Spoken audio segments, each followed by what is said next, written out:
اعتقدت أنه سهل جدا أن أكون I thought it would be easy to be a Christian. لقد كنت I was mistaken. North African society is predominantly Muslim, and families often turn on those who reject their traditional beliefs. But when Batoul chose as a girl to follow Jesus, she didn't imagine the suffering that would follow. كنت متحمسة جدا لإخبار والدتي. I was so excited to tell my mother and sisters. ظنت والدتي أنه My mother فقط thought it was مرحلة just a teenage مراهقة. phase. But then they saw that I was persevering. كنت مثابرة. My sisters ضربتني beat me أخواتي. and said, قلن لي "How much did you get paid to be an infidel?"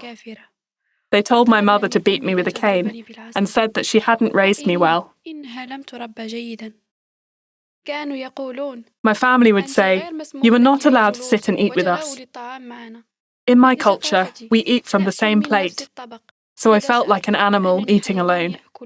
But that was their intention.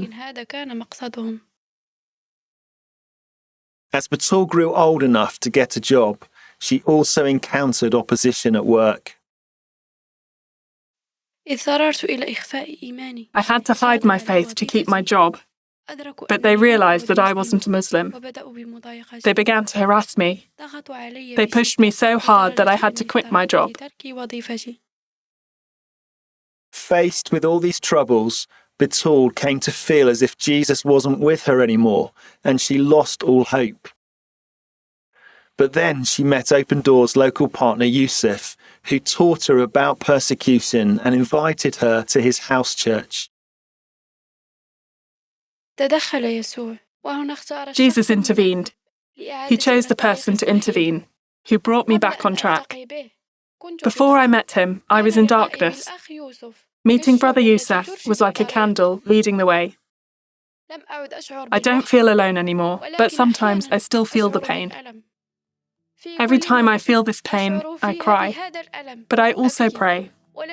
It's through prayer that I can get through this. In the end, I made my decision that I will follow Jesus no matter how hard my experience is.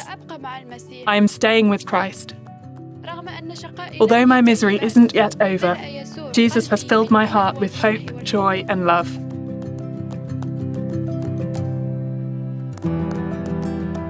Thank God that over time, Batoul's relationship with her mother and sisters has improved, and they now treat her much better. Please pray with her for her family to accept the gospel. Pray for the secret house church where Batoul has found fellowship.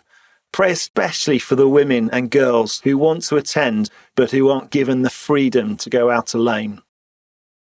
Batoul herself now has a ministry befriending and supporting young women who converted from Islam as she did. Pray that God would use her to communicate to them the truth and hope that are found in Jesus.